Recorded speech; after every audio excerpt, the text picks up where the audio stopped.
Aqui. Aí o Rafael Oliveira fala, né? Qual o vacilo da direita em relação aos atos do dia 8 de janeiro? Cara, eu acho que os atos do dia 8 de janeiro, eu nem chamo isso de atos, eu chamo isso de insanidade. Né? Eu acho que a época que eu mais perdi seguidor no Twitter e no Instagram foi durante a eleição. Que as pessoas começaram a acampar nas portas dos quartéis, vim com aquele papo de que algo vai acontecer, eu falava, meu, na boa, não vai acontecer nada. Né? E olha que nesse período eu fui dar palestras em situações internas, me chamaram para dar explicação, esclarecimento, fazer análise em grupos internos, em todos eu falei a mesma coisa. Eu falei, cara, não vai acontecer porra nenhuma. Os caras, por que tu tá louco? Como assim? Será que não vai acontecer? Eu falei, cara, não vai. Os meios não existem.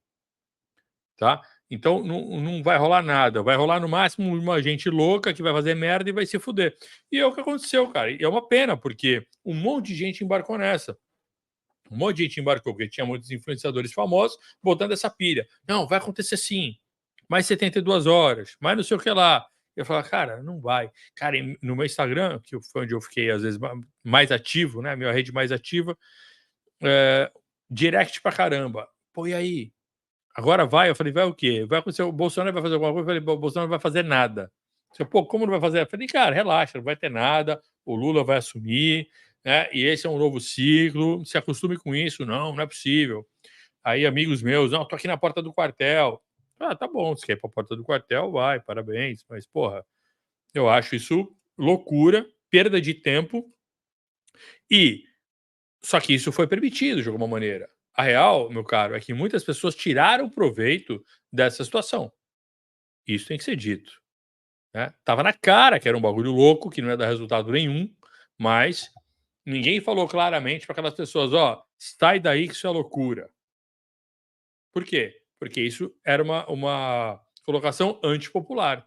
Tanto que quando as pessoas me perguntavam isso no Instagram, eu falava pra caramba que era assim que ia acontecer, e um monte de gente que me acompanhava lá, vou embora, depois dessa não dá mais, você mudou, não é mais o mesmo. Eu falei, eu sou o mesmo, estou falando o que eu penso com, com a mesma clareza de sempre. Não vai rolar nada.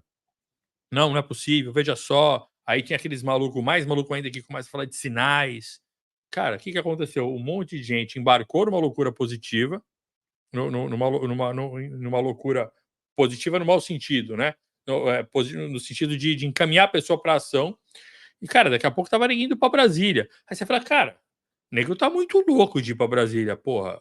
Como é que o que as pessoas acham que vão fazer em Brasília?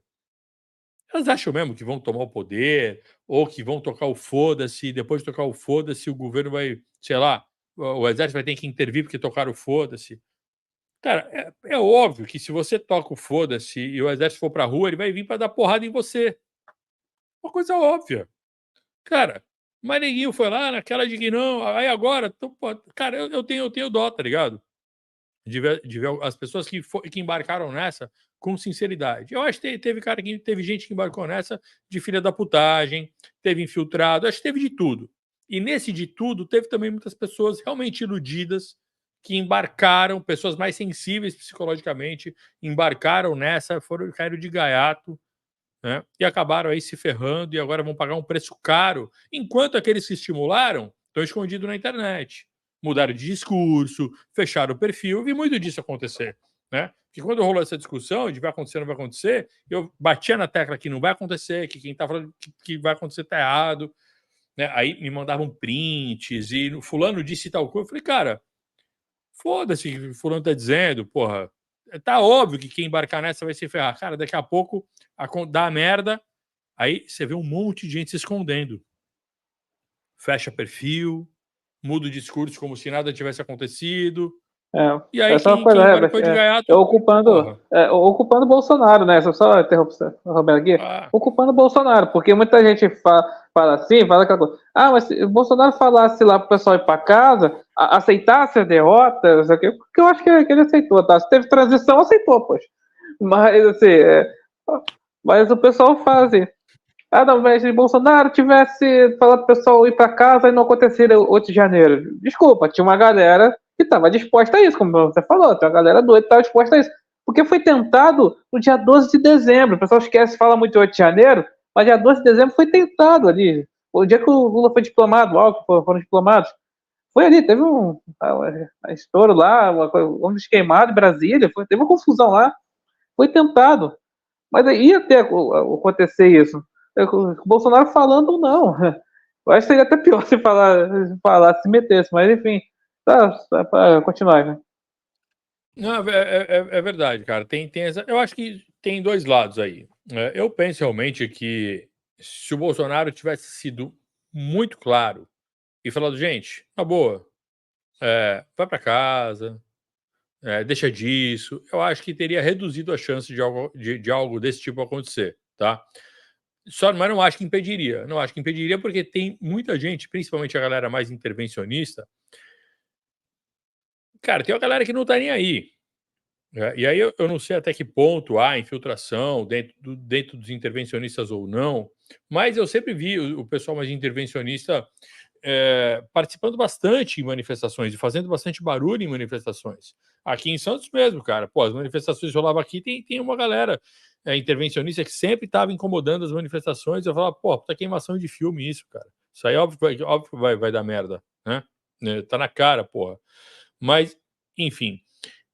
Então, acho que se o Bolsonaro tivesse sido claro e falasse, meus amigos, obrigado pelo apoio, voltem para suas casas, porra nenhuma vai acontecer, muita gente teria ido para casa, mas eu acho que ia ter um núcleo base ali que ia falar, não, então o Bolsonaro é covarde mesmo, até porque você vê, várias dessas pessoas que estavam aí indo para essas manifestações, eles também não colocavam Bolsonaro como o seu líder. Eles entendiam que o Bolsonaro apenas representa a vontade deles. Tem muita gente que vê o Bolsonaro como empregado. Não, o Bolsonaro é meu empregado, ele tem que fazer a minha vontade. Se ele parar de fazer a minha vontade, eu quero que ele se foda, eu vou fazer do meu jeito. Então tinha, assim, muita gente intervencionista agindo por conta própria, independentemente de Bolsonaro. Né? Mas não posso fechar os olhos para o fato de que se ele tivesse desestimulado, talvez tivesse reduzido agora. Ele iria desestimular? Duvido, né? Duvido. Por quê? Porque, cara, talvez politicamente para ele fosse um tiro no pé. Para ele, talvez seja mais vantagem do ponto de vista político a coisa continuar desse jeito que tá.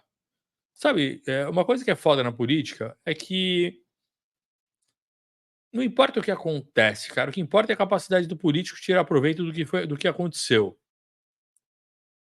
E as pessoas, elas se compadecem daquele que é achincalhado, daquele que é esculachado, daquele que é a vítima do momento, daquele que é crucificado, né? E o Bolsonaro, cara, ele acaba também, de alguma maneira, sendo beneficiado por isso.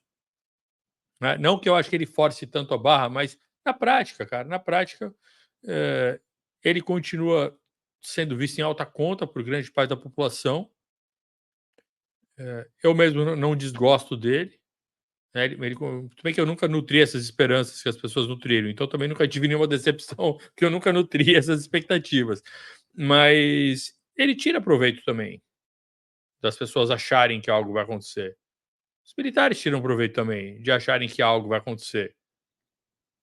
Veja, primeiro porque a moral deles cresce enquanto poder político. Quando você tem uma massa na rua pedindo intervenção militar, quando você tem um monte de gente acreditando que pode ter um artigo 42, pode ter uma GLO, cara, você tem as Forças Armadas ali sendo colocadas na boca do povo com uma grande parcela da população que estava apoiando e, cara, não dá para negar. Cara, tinha uma grande parcela da população apoiando, sim, uma possibilidade de intervenção no processo eleitoral. Né? E a minha percepção é que havia isso. Então, para os militares, isso é bom. Por quê? Porque eles podem ficar em alta conta de que, olha lá, hein? Ó, o povo vê na gente as pessoas que vão cuidar do Brasil. E, por outro lado, eu já apostando que eles não seriam loucos o suficiente para embarcar numa furada dessa, eles ainda agora vão posar de defensores da democracia. Ó, salvamos a democracia, tá vendo só? E quando eles entram com esse discurso de salvadores da democracia, o que acontece? Eles, de certa maneira, podem ajudar a neutralizar o alcance do discurso da esquerda. Porque a esquerda se fia até hoje no combate à ditadura, luta pela democracia, né? A esquerda virou, cara, depois do regime militar, a direita virou a defensora da democracia, entre aspas, né? E os militares defensores da ditadura. Esse papo agora que a gente está vivendo ainda, ele talvez seja uma grande marca para as próximas décadas. Por quê? Porque ele quebra um pouco o discurso da esquerda. Quanto mais a bolha da esquerda falar foi golpe, tem todo o golpe, cara, as fontes da história, principalmente aquelas que estão na periferia, ou melhor, na fronteira entre a esquerda e a bolha do meio, aquela bolha que não é nem de esquerda nem de direita, mas essa bolha vai obrigatoriamente ter que colocar como fonte histórica, olha, os militares embarcaram, até tinham generais lá que talvez abraçasse o golpe, entre aspas, do Bolsonaro. Mas os militares em geral não, eles são uma instituição séria e defensora da democracia. Cara, isso vai ficar marcado. Quanto mais a esquerda bater que foi golpe, mais as fontes vão colocar também que o exército não embarcou nessa e defendeu a democracia. E já tem generais como Santos Cruz embarcando, propagando esse discurso. Eu acho que isso neutraliza um pouco do alcance do discurso que a esquerda se apropriou de que ela é defensora da democracia, um discurso que só faz efeito porque ele consegue avançar da bolha da esquerda para o público do meio. Ele pega uma parte do público. Porque qual que é a tendência? Falando muito de grosso modo, você tem quase um terço da população de esquerda, mais ou menos um terço de direita e um pouco mais de um terço no meio. Na hora que você tem a polarização, esse público do meio nunca produz um candidato forte. Por quê? Cara, porque você tem uma polarização forte. Então, o candidato do meio nunca... o cara em cima do muro não é bem visto por ninguém. Beleza. Quando tem a polarização, quem que vai decidir é esse público que está no meio.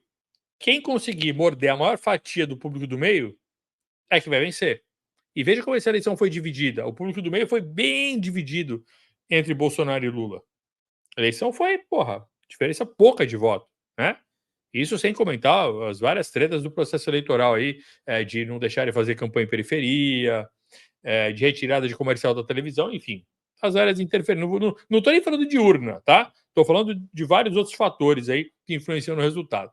Mas o fato é que esse público do meio, imagina esse público do meio que todo foi para a esquerda agora. Cara, em outras ocasiões, ele talvez não vá tanto, porque a esquerda, como defensora da democracia, vai perder força com o tempo, por conta dessa posição dos militares agora. Então, os militares agora ficam meio queimados com o pessoal mais de direita, que esperavam que eles fizessem alguma coisa, esperavam de maneira que eu considero ilusória. Mas com o tempo, eles estão transformando a imagem que a esquerda criou deles. E eu acho que essa pode ter sido uma jogada bem programada. Não acho que foi por acaso, não.